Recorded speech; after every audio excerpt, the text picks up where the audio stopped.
नमस्कार, मी जयश्री जयास किचनमध्ये आपले स्वागत करत आहे। आज मी तुमच्यासाठी घेऊन आलेली आहे एक खास रेसिपी आंबा पापड। तर चला बघूया आंबा पापड कसे तयार होतात ते।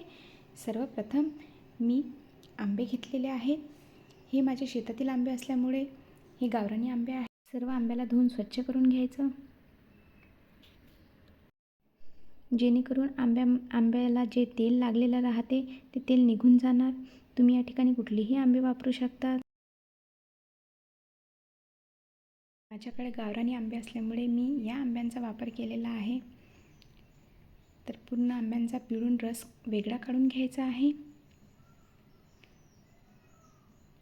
अशा पद्धतीने मी सर्व आंब्यांचा रस काढून घेतलेला आहे। रसामधून गुठळे अलग करून घ्यायची आहे। गुठळ्या काढून घेतल्यानंतर असे एक फाईन टेक्स्चरचा आपल्याला रस मिळतो। हा काढलेला रस गॅसवर शिजवून घ्यायचा आहे थोडा घट्टशीर येईपर्यंत। आणि रसामध्ये मी साखर घातलेली आहे।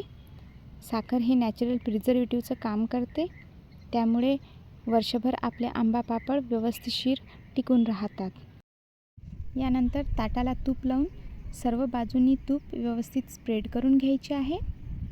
तुम्ही बघू शकता व्यवस्थित ताटाला सर्व बाजूंनी तूप मी स्प्रेड केलेले आहे। तूप स्प्रेड झाल्यानंतर त्याच्यामध्ये आपल्याला रस टाकायचा आहे। रस हा गरमच असला पाहिजे।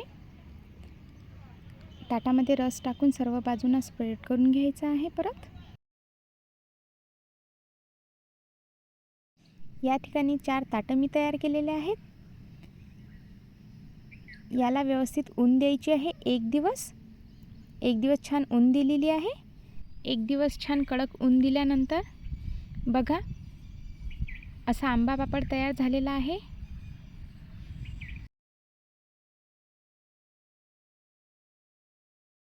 तुम्ही या ठिकाणी आंबा पापड कोणत्याही आकाराचे कट करू शकता। मी याला रोल केलेला आहे। बघा किती छान सेट झालेला आहे। या वाळवणीच्या पापडाचा उपयोग करून आपण ऑफ सीझनमध्ये रस पण बनवू शकतो आणि कुठल्याही पदार्थाला आंब्याची चव देण्यासाठी किंवा आंब्याचा फ्लेवर देण्यासाठी पण याचा उपयोग करू शकतो।